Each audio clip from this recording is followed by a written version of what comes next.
appreciate your being here. I know everyone has a busy schedule. Good afternoon, I'm Clarence Hunley, the coordinator for the Communications and Humanities Faculty Colloquium. Dean Mitchell Smith started the colloquium in 2004 as a way to highlight faculty members' endeavors outside of the classroom, thinking that those endeavors would be interesting to others. And that is certainly true of Mike Bruno, who is going to share some of his poetry today. Mike Bruno came to Thomas Nelson Community College in 1972. He holds a master's degree and a bachelor's degree in English from Ohio University and has done significant postgraduate work in higher education administration at the College of William & Mary. Mr. Bruno has chaired the English department twice, served as president of the Faculty Senate, represented the faculty on the Chancellor's Faculty Advisory Committee, participated in VCCS planning, and served as chair of Communications, Humanities, and Nursing Division. He also established and then directed the college's Honors Studies program for 15 years from its start in 1985. Mr. Bruno was a founding member and is active in the Virginia Collegiate Honor Society, serving as president and as long-standing member of the organization's executive committee. For several years, he authored The Insider's Guide to Williamsburg, a book with an international distribution for visitors and new residents of the greater Williamsburg area. His poetry has been published in several literary magazines in the Tidewater area. Since January 1999, Mr. Bruno has been the college's director, then dean of instructional services, managing the growth of instructional offerings in the historic Triangle area and providing for a credit program that is responsive to community needs. Mr. Bruno spends his leisure time in Williamsburg and in Duck, North Carolina with his wife Susan and son Evan. I know most of my colleagues, and this is true of Mr. Bruno, whom I've known for 19 years. However, I do not always know the nuts and bolts of the person's professional life, such as degrees and responsibilities here at the college. So I frequently have to send them an email and ask them that kind of information. However, I would like to read the email that I received from Mr. Bruno when I asked him about the information. And I quote, "Mike Bruno was born early in life. He had such a successful childhood, he decided on a second one immediately following the first. No further course corrections have been deemed necessary. For a living, he juggles axes and anvils in one hand and bowling balls and feathers in the other. God must love him dearly, or not want him badly, because he continues to live in a world he loves. He expects to die, but not immediately. Further reports as this develops." Please help me welcome Mr. Mike Bruno.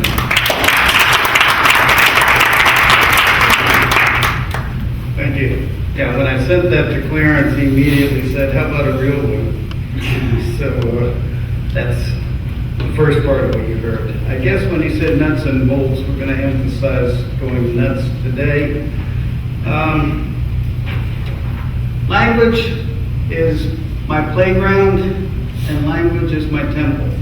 I don't think there's anything that the human mind is engaged more importantly in than the manipulation of ideas by using words to communicate with others, to resist others, to protect oneself and to control others, as well as to manipulate ideas and to survive and prosper. Without words, in some form, essentially we'd be lost. What's fascinated me about words is that for us, we as humans can have meaning beyond what just the four curvilinear words or lines in the word snow might mean. In fact, the Eskimos have upwards of 20 different meanings for their words for snow. In order to manipulate and to maneuver, I should say, rather than manipulate their environment. But there's something more. If I do this, some people in this room looked over to the door. My dog would look at my finger. What's different between people and animals is that that gesture conveys something beyond what itself is. And that's what language fascinates me for doing. That beyond what the word is something more.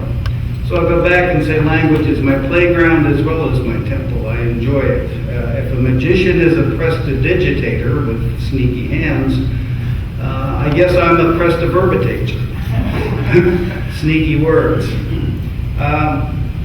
What I'm going to do is give you kind of a sample over the 50 years or more that I've been writing, and some of these things have been polished to the point of being almost invisible. But I hope you hear some things happening in here. One is I've decided in my poetry, I think that sound to me is much more important than structure.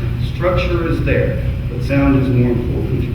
And so I'm going to take a cue from one of the most brilliant minds to ever consider poetry. In his essay, Alexander Pope said the sound must seem an echo to the sense. And that's what I've tried to do. Being a heartland boy from Ohio mostly, Michigan, Wisconsin, Pennsylvania, Indiana, Tennessee, thereabouts, I didn't see the ocean until I was 20. Large beaches, tides, things like that were novels to me. So I'm going to start with a poem that is kind of a beginning poem, and I usually start with this when I do a reading. It's called Genesis. And I hope that you catch on what I'm up to here, because it is the sound. And where begin but the western shore of a proud and virile ocean? At the sea marge, the surf fringe, the phosphorescent white surge and sea rush upward, the sea thrust up on land. The bones of sailors, the wash of crusted decks, blood of giant sea monsters, stew of a million and more millions of lives boiling in the surge, the great urge shoreward. 13 bells for a drowned man, his earring graces a seaman's hand, and the beat of the ocean's watery dance tolls him and rolls him ashore. An ivory haunt on the drowned man's bones, and the moan and the roll of the sea's heart's beat, and the crash and the sizzle of the wash and the bubble of the waves as they sponge themselves on the sand. This ivory ankh by a drowned man's hand came to land in the vital urge of the seaborne salt, and it came to the light in the green glow white, to land, to the sand, where the trade of the two worlds is made. In the hollow roar and the swoosh of the surf, the ocean dropped it, tickled it up again, and then at last laid it to rest on the brown, wet sand, and the waves with their green glow light withdrew. Rock and sleep, Archimedes, roll and sleep. Thy part's been played. Repose, be grave. Oh, that sand, that boundary, a few yards, a half mile beyond, the new world's muscle and latent strength grip firm in the ocean's reach, gives up, withdraws into itself. That boundary, the sea push up and the land roll down, mix the waste of worlds where the heat of day from the potent tube forges something new in the whir and the tear and the click of air things feeding on sea things. And there, putrescence, sun rot and gassy decay, and flies for midwives. The first great step is done. Okay, that was Buffalo Beach, believe it or not. About 1975. Not everything's long in these poems. I've cut out a lot that's short and really is a visual rather than an oral experience. I once asked my father, who was born in 1908, what his earliest memory was. And that's an exercise for most of us to try to explore. Mine is being held before I could speak over somebody's shoulder under a light that had a bare bulb in my eyes, and I was damned unhappy about it. and couldn't communicate that, and maybe that's why language is so important to me now. That's my first memory. My father's first memory had to do when he, as an infant in Pennsylvania, went with his father and mother, who were Italian immigrants, who lived in a shanty town up on a hill outside of Pittsburgh, and had finally bought a piece of property. And there they went. And this is his first memory as he communicated it to me, and I wrote it as a poem back for him. Memory of homesteading, 1910. Playing in the leaves at the feet of Mama, seated on a log, hands folded, her eyes cast toward Papa, who with a collar loose and swing bold as his mustachios, sliced the autumn fragile sunlit air and chunked the metal of his axe into his trees. I knew no words then, their meanings, their power to bind and to loose, nor that we had come down from Eagle's Rock and other people's houses to land. I only knew in maple leaf mill joy he swung, with joy she watched, with joy I felt the chunking in our bird-silent woods. Just a vignette. This is sort of, this next one also kind of a natural poem for this time of year. Maybe it's an image that some of you will have seen. It started out as a sonnet and must have taken steroids when I was sleeping, because it ended up much, about a stanza larger than your normal sonnet. So we'll call it the Governor of California of Sonnets. Its title is Winter Landscape at Solstice. And I worked winters and summers when I was a faculty member to supplement my salary in a pottery shop at a place called With Green, which no longer exists, west of Williamsburg. It was little cottages, and that's where I worked. And there was this huge old tree in a pasture outside. Figures in several poems. Winter Landscape at Solstice. And then I'd like you to just don't look at me. I'm not ready to look at it. Listen to the images, close your eyes, try to create them with the words. A barren tree with barren sky behind, with shredded bark and broken limbs, apart and gray, its gay of autumn gone, its leafy loss, now down and crushed, is brown, is crumbled into stain upon the ground. And from the trunk lies spread the limb's circumference round. What stands is gesture, twisted branches raised on high, defying frost, defying freeze, defying even death, that space behind the blankness of the sky, and clutching at the narrow band and brevity of light, the sure and mortal waning of the sun, pursued by cold Orion, warmth spent, rain undone, and this year's course from flash to ember run. A spark is needed now, some brilliance in the dark. It comes, a cardinal, flashing crimson bright, refutes the dimness, warms the whole, puts off the night, and firmly to the landscape pins the light. The colored leaf shine joy of autumn is not lost. It turns to meal that mixes with the roots, that feed into the trunk the living warmth, that fights the frost, that feeds the soul, till bud time break, till leaf be green, till only death be cold. It's quite a tree to cut it down.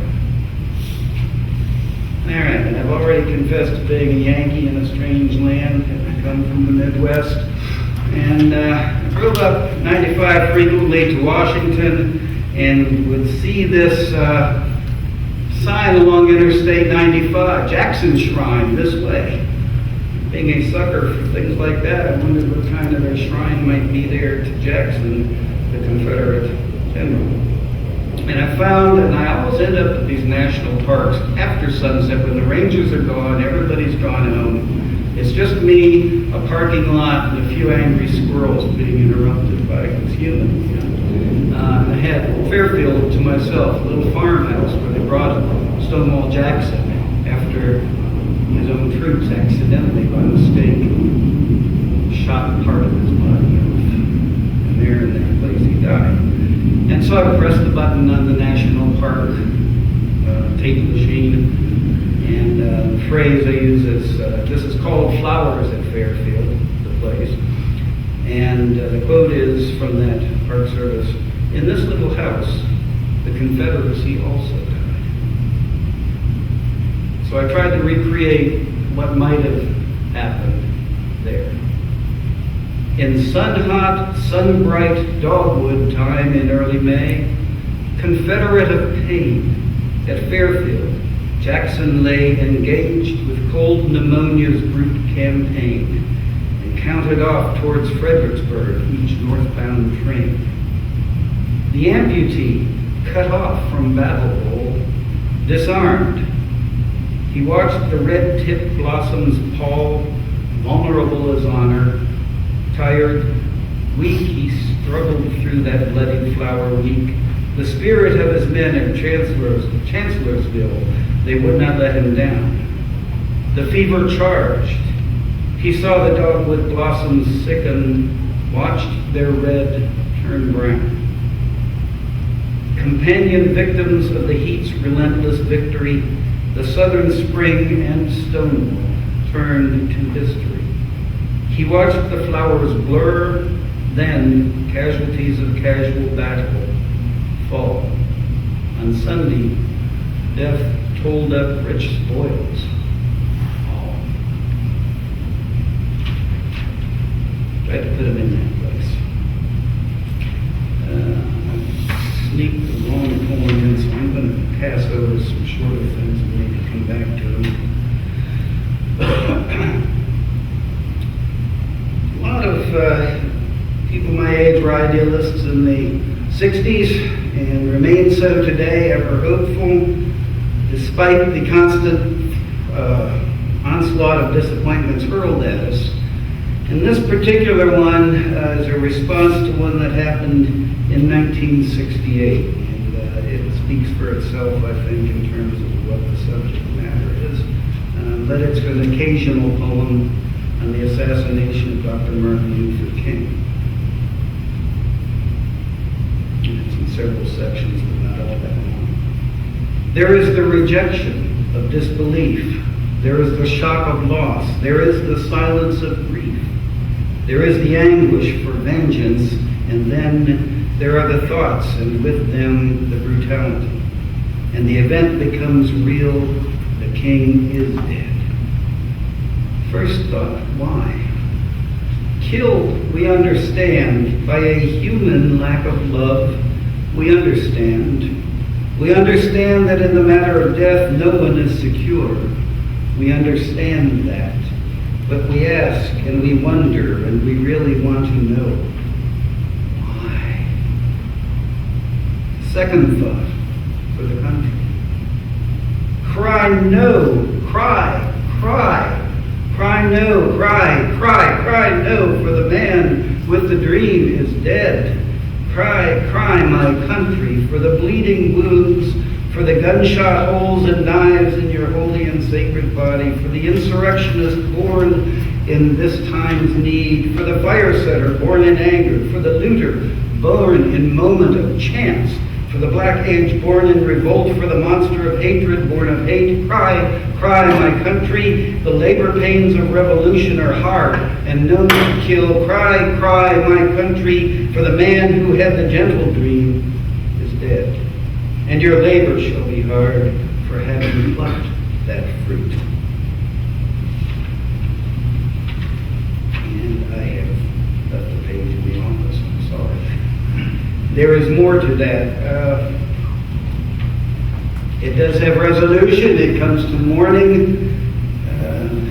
I've got it with me. I'll come back to that. Oh, you want it now? I should do that. Sorry about that. I guess I am as hard and absent-minded professor. So soon we all. All right.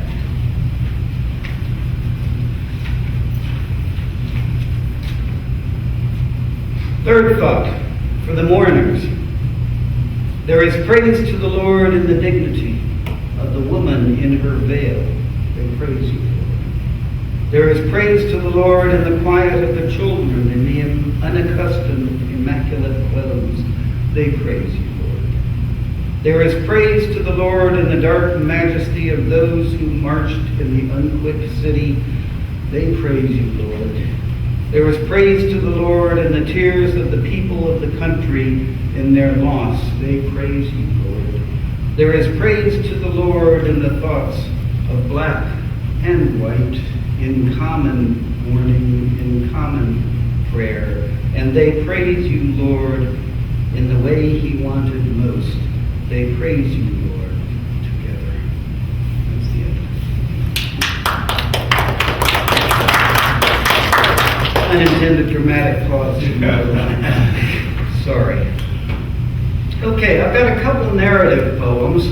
I haven't been in the English Dodge for a number of years and words, and considering myself and colleagues, and having several times tried to, very difficultly tried to read James Joyce's Ulysses all the way through and never having succeeded, I thought I might do it in poetry, an attempt to take the day of a professor through the way Joyce took the day of an Irishman through from beginning to end. I only got to the morning, the first part of the morning. There is a morning song, and mourning not as in sadness, but for mornings. It's a form in poetry called the Aubade from French.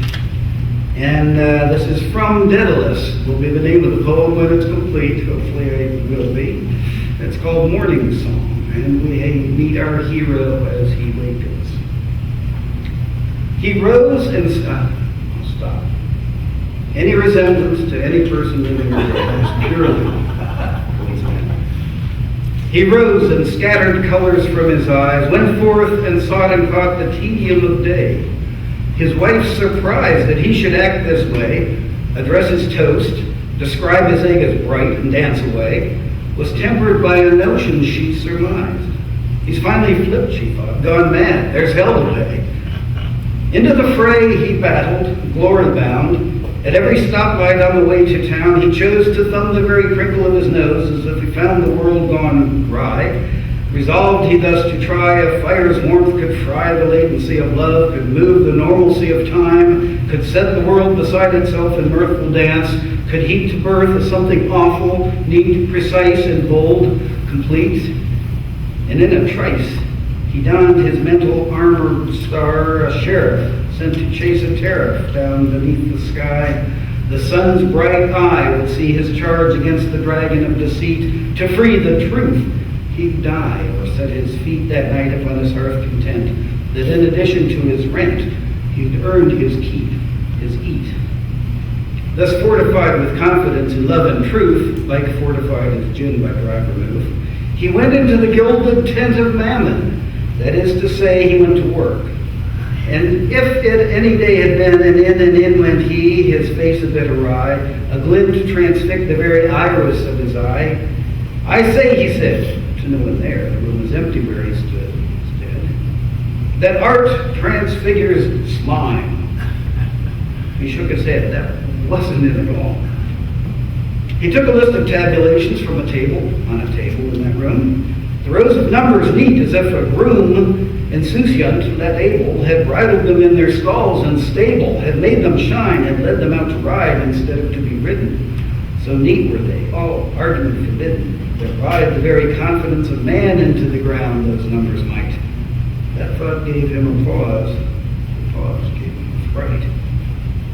He looked, he found those numbers in his hand, those very numbers which command statistics, would ride roughshod upon heuristics, shod that is enough that by their print in place and time, they'd stamp out all that is sublime, and cause the very cause of truth to stand distracted. There he paused, as if abstract. A moment later at his door, his son, that eager beaver, that self-styled high achiever, Icarus, the feather-brained, his hearing strained, then slunk away. Upon his face a look as if he'd seen one wave upon another heave the wide Aegean, as if at him that he was fleeing. A A pause when nothing moves like on a set, when nothing like an action has transpired, yet all has changed. We move within. To class, a voice without his door inquired.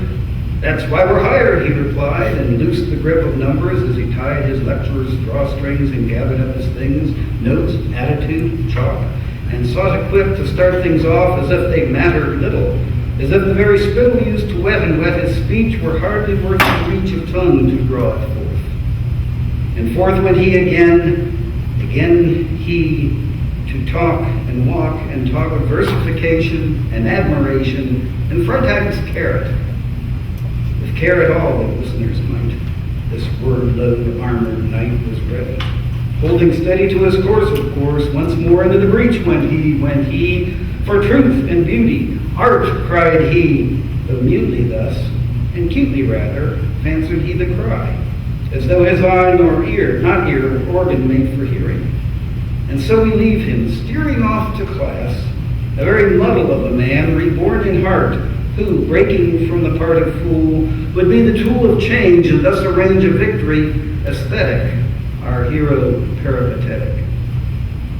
But let us, in a manner TV show hearken to a teaser, just a smidgen, mind you, of the lecture flow he gives and hits each student where he lives. A speaker on the edge of middle age, the darling of the bureaucrats, and all the rage with media stand I here in media race. A charlatan word who knows the full absurdity of prose and chooses thus to fling my verse at rows of undergrads and those whose better instincts may compel them once to read their books before they sell them. Okay, so we left him there in the classroom. I don't know how he survived, but he's been in there quite a while.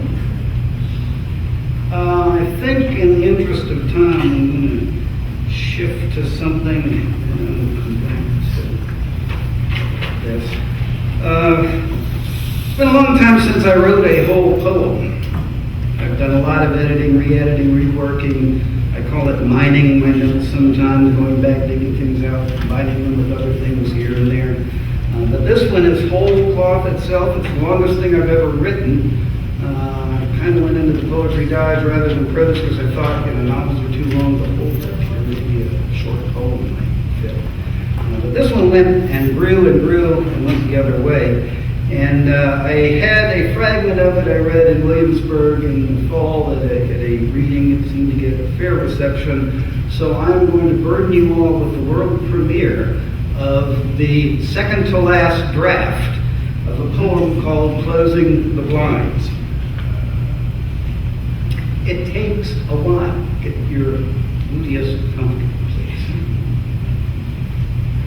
But listen, follow along again. I found that the narrative style, which sometimes in the English language has relied on iambic pentameter and various structures to move it along, that don't work for me.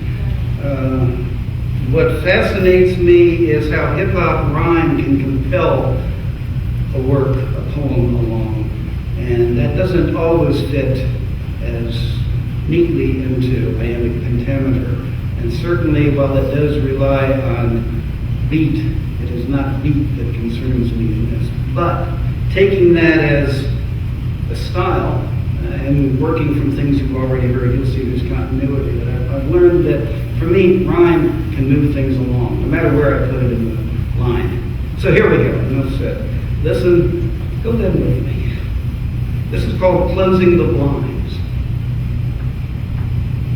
It is time, for it is night, to close Venetian blinds against tomorrow morning's light and set the house to rest, lest dogs or cat awake too soon and stir us all from sleep when things get bright, when sun's rays creep.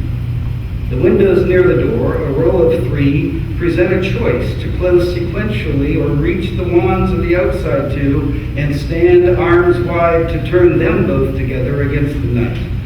I reach and see against the outside darkness on the glass of the middle window a reflection there of me with arms outspread and wands akimbo, twirling rhythmically, intent to be careful lest I close one too soon unevenly. It's a balancing act, I think. Like how on TV, acrobats from China used to spin upon long wands a group of plates, one at each wand's end, and then would twist and twist and twist the wands to send a force of balance up the pole to make its porcelain rider spin, not fall, and break and bring the family shame, remove the family name at last from a long roll of past performers there at emperor's courts, bejeweled and favored, and all the ancestors' labor, not cut short, to lose it all before a broadcast crowd turns to the evening news. All this in mind in an instant while I wind the blinds to shut. And then I think, that family's heir performing there his ancient act had offstage shared attraction with the pretty girl who now beside him stands. Her plates awhirl, her diamond eyes which look above, past the spinning bowls, are holes in which he poured his love. In Shanghai, where he brought her in the act against his father's wish, and she became the dish he balanced on his soul. His love for her, his pole, but filial piety, the gravity that threatened whether the wand and dish and family act and soul and family love and all he knew of universe stayed whole or cracked. Yet attraction, then romance, then lust, then love-wrought passion followed each on each and spun the pole his will had fashioned, atop the which life's priceless plate as trending gold, spun past control in circles, turning higher, wrought in a kiln of family bricks and desire's fire, its sparkling reflections swirled and spun and shone above each jaded crowd in turn, wrapped in magic, that they'd see this act of acrobats spin, that drew them in eyes wide to the swirling field around the stage, the whirling mystery, stopping time, so. But one issue held them all, with the plates, the wands, the swirling in the room, above them all, maintained the thrall in which they sat or fall. The girl's addition to the act, in fact, increased the group's appeal. Her beauty drew a fan base, just her own. The crowds increased. The act's renown grew, too. The father called it just the draw of something new, and offstage kept apart. Yet followers knew not novelty, but art itself had spun, had soared to something new, the heart of which existed too, sight unseen before their eyes on stage, before them all, between that young man's passion and that young girl's skill, which they watched grow by leaps, it seemed, from show to show. He taught techniques the beauty learned so fast that he'd forgotten that her past, before the marketplace where their eyes met, remained a blank. One conversation there, a blush, a stare, a comment she was on her own, no family left to ask if she might go or stay, to say that she must stay alone or she might leave, and if she did, to grieve, and nothing to disown that wasn't hers already. He saw as she picked through the market's wares a simple twist, a movement in each wrist might spin a wand that spun a plate. To walk away was now too late, and in the porcelain fineness of her wrists, his heart was captured in the twists. No time to turn away. It was, of course, too late. His art and heart and life were fixed upon a plate of love, mounted spinning on a gentle twist but fate. And so her prowess still grew apace from nothing to surpassing skill. She reckoned what he taught her and surpassed it still. The family's fortunes soared, the crowds paid more, stayed late, the wands rose higher, each shining plate spun faster, their reflections in the air became a whir that bound the audience to the act, the family to the pair, and those looked up, their spinning plates excelling there, a gesture off from launching into air. Their sold-out schedule of performance bore the family thin, an endless cycle of crowds and din, wand, plate, spin, wand, plate, spin.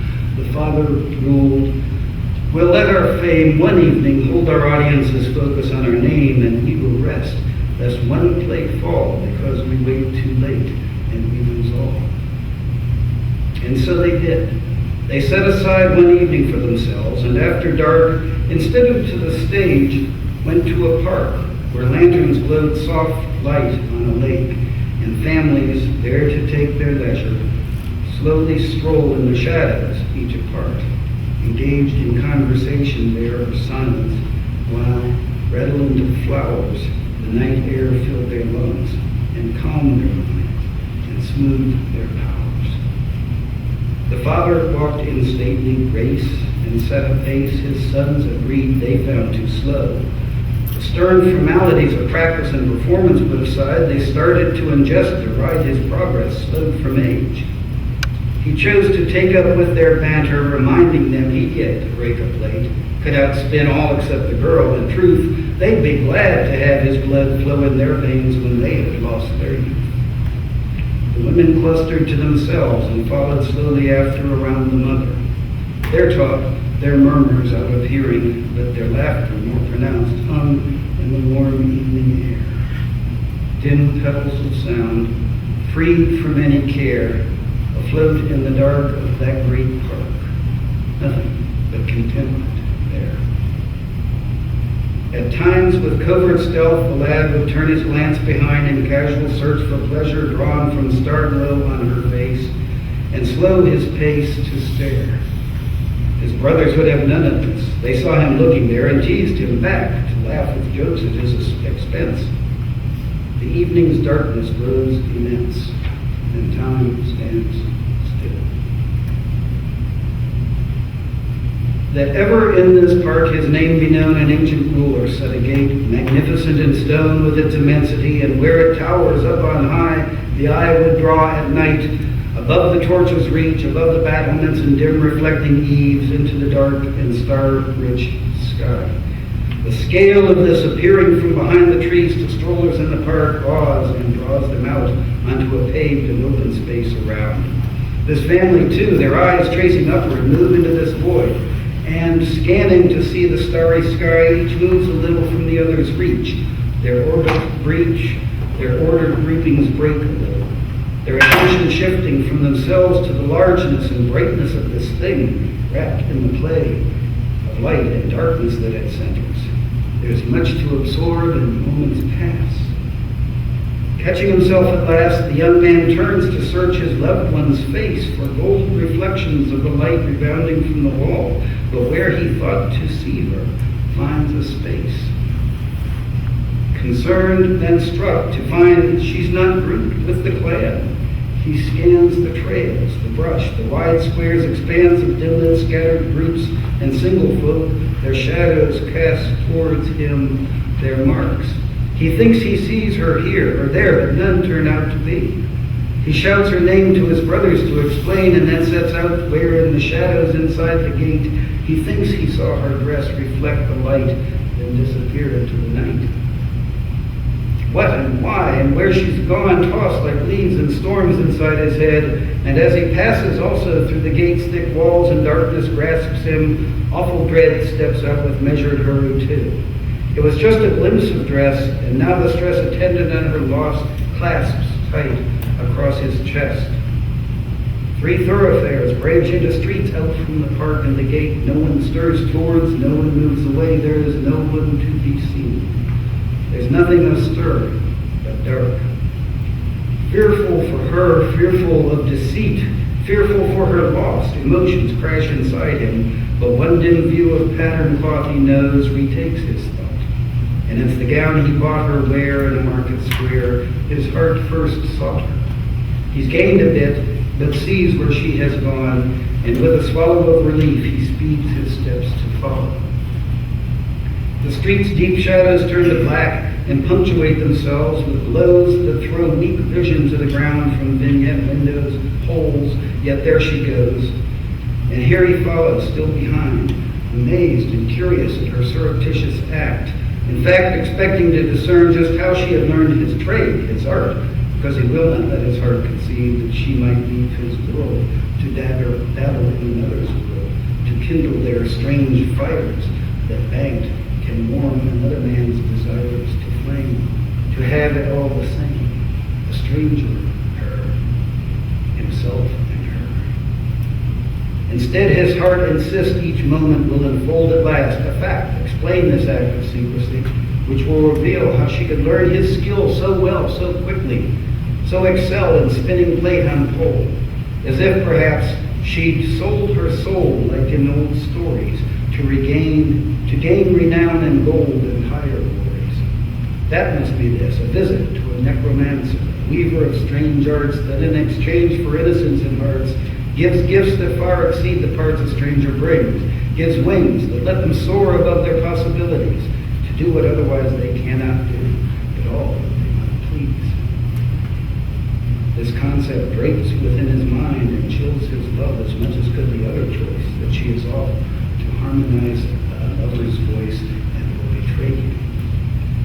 At this moment from the street, her silk-shod feet ascend stone steps where there's a door. A pause before she softly raps and shortly disappears within. From shadows there across the tree-lined street, discreet, distracted, and disturbed, he sees dim light within 3 windows in a row beside the door. And in the center one, a man looks out in silhouette, his arms upreached and stands familiar, holding upward in each fist a wand, a thin and reedy line uplifted, that, shattered on the blinds, he twists with motions so familiar that our young man aches to see them turn. So this is where she learned. So this man is another in her life. So this man shares her whom he hoped to hold as wife. Somewhere a spinning plate wavers on a wand. Somewhere away from here but imminent, it teeters from its flat revolving plane, its orbit tilts, and where the wand in contact on its underside is fed, it happens that the opposite edge descends, at first a little bit, no danger, and then scant more. But concentration still in spinner's skill can bring it back to balance. All the plate and all the spinning world and all revolving universes this young man centers, his heart hubs. A frozen moment, silence. And then the trailing edge descends below the pole's firm tip. The teetering accelerates unevenly. There is no place for pole to grip the plate, and motion turns to wobble, and then the contact of fixed pole and spinning plate breaks off. The shining dish, exquisite in slow motion, arcs in launch and flies free, or seeming free, but beautifully certain in its infinite descent, its slow descent from high to even to low, as gravity commands it so, the plate must go. There is no audience to watch this fall. In fact, there is no true and solid plate at all, but both its art and young man's world collide. In fact, in shards, disintegrate, splinter, and cease on the second to hold the fall, and then in fact, to still exist at all. In secret, to protect his family and his love, the young man hides a gun. His world undone, he brings it now from the clothes to hand and points it at that man, that middle window frame where silhouette still slowly turns 2 wands. He takes his rival in, he takes his aim, and then the young man's hands that spinning art had brought, distraught, brings forth from metal flame, and deadly force goes flying with his blade inerrantly towards the window's plate and plane. I've closed the flanking blinds and now reach to the wand that shuts the middle too. There's only this to do and I'll go upstairs then to bed. But in my head, a flicker on the glass pulls fast from my eye. The blind slats meet, but in that instant, the sparkle, maybe light reflecting from the moon or from a wild eye, a seeming specter of a seeming flash. I close the final blind and turn away, aware of something yet unformed, ungrasped. How every night I take this stance, this balanced pose, these 2 wands clasped, drawn to these same 2 windows first, and do almost a ritual dance again and again and still again. This is how I die. This is how it's always been. The earth still turns upon its pole. The galaxies still spin. That's where it stands today, folks. It's the longest thing I've ever written. Thank you for your patience on that. Let's go 100 degrees in, 180 degrees maybe, in the opposite direction. I had given up on rhythm in that last poem. Let's get your blood stirring again. This is audience participation time.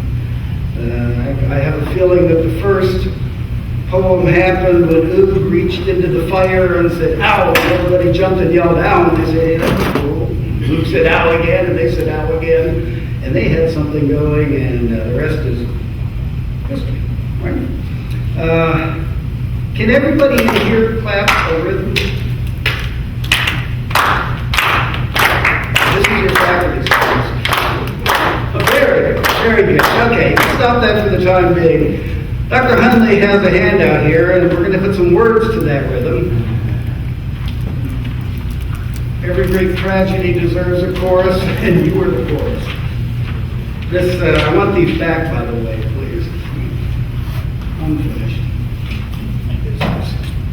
Okay, we're going to do some clap. Who can clap and read at the same time? Any hands on that instruction? All right, well, let's see. I'm going to ask, well, those of you who feel like you can clap, clap, and the rest of you are going to read this, over which I've got some other things to read. We're going to get three parts going here. Your hands, your mouths, and mine. And we'll see what happens. I predict it's chaos. Yeah. But we're trying to get as primitive as possible with poetry as well. So we're going to start with the rhythm. And you're going to say, down, down, we all fall, no order, no call. At the cliff, the choice is mine. Stand in the middle, plunge and die, and down, down, we all fall. Do it again. Down, down, we all fall, no order, no call. At the cliff, the choice is mine. Stand in the middle, plunge and die, and down, down, we all fall again. We all fall, no order, no call. Very good. At the cliff, the choice is mine. Stand in the middle, plunge and die, and down, down, we all fall. Keep going till the night is down. We all fall. Leaping, falling, jerking, quivering, with the flames, their bodies shivering, arms and legs and faces shivering. This is the dance of the mad. Leaping, falling, jerking, quivering, arms and dancer once again. Warping, wrenching, rising, withering, following water across the slippery, taking laughs and animals of thought. The dance of the mad. Go forward, jerking, quivering, back to dance, again. Fire saw it done by the first man, fire see it done by the last of them. Power, power, power, power. Power is power, awesome power. Unbelievable sexual power. Winning, magic, bombing power. Neutron fits and floods its edges. Atoms move for miles around. Power, power, power, power. Mindful citizens, tricks and arts to climb the fearless force. Thank you. Thank you. See, you fell asleep in the last poem. I wasn't going to let you this time. Thank you. Thank you. That's. I think it probably, Oog was on to something. So pass those in, please. Can't afford to make a new one forever. All right. Thank you. Yeah. Well, that's the fun of doing it alone. Get everybody. I've got a few more to go here. This is a favorite one that people keep asking me for, who've heard me read before. There are maybe a couple of us in the room who remember a gentleman named Captain Winston Lee Adair, sir. He was the founding chair of the English Department, U.S. Navy retired, quite a gentleman, always in tweeds, always the perfect man of manners. Had a ship sunk under him in the battle in the Pacific. I know that because I was his roommate. But Captain Adair, this dignified gentleman, one day took to mind to trim some pyracantha. That's the green bushes with the orange balls on it, small fruit. And as he was doing that, he fell off the ladder and ended up in the hospital. Not very dignified. So it demanded a poem from his office mate. And the poem is this. It's called The Rabbit. I think you may hear something familiar in this. It's called The Rabbit, and it's dedicated to Captain Winston L. Adair, U.S. Navy retired. First line will give me away. Once upon a cheery Sunday, passing up a sunny fun day, I decided that I had to drag myself up on a ladder to trim bushes that weren't growing up just so. Though my better senses told me, please don't go. Things were going on just jolly. I had segregated holly from some pyracantha bushes that had reared against my wishes. In Ohio, that's a rhyme, sir, don't you? When I heard a small voice whisper, told you so. Now the voice that ominously sung this valediction neath my rung came unlike a voice's habit from out the whiskers of a rabbit.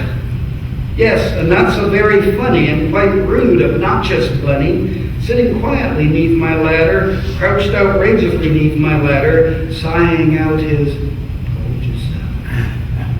Said I loudly, Leopardi, I will say this once, not more I, as far as I am from the habit of taking warnings from a rabbit, let alone a hare who crouches making sounds predicting ouches as he crouches neath my ladder. And here I got quite madder, wishing for a stairs top hat or cease to this infernal chatter. Quoth the rabbit, told you so. Monster, said I, thing of Easter. What thing are you? Are you beast or are you something I don't know, here to tell me signs of woe, calling thus from far below? Quoth the rabbit, told you so. At that moment, neath my tower, was a dim cry, now is the hour, and in spite of all my calling, I confess my caterwauling, I was falling mid that calling, falling, unlike Tarzan, far below. Quoth the rabbit, told you so. I awakened beneath my bower pyracanthic, and in that hour I amazed lay face to face with that member of the race long-eared, famed for eggs and baskets, and the reproductive taskets. A shock to see you rest here upon my heaving breast. Leave me now, forever go. Quickly leave and take your smell. It's worse than finding all your pellets scattered round where'er I go. One last parting design. As I lie, bewoed and dreary, wishing life once more were cheery, do I hear that airy hopper, crept in freedom from some topper, whisper in his conversation stopper in my ear. Ah, I don't know, yet it echoes. Yeah, that's the That's the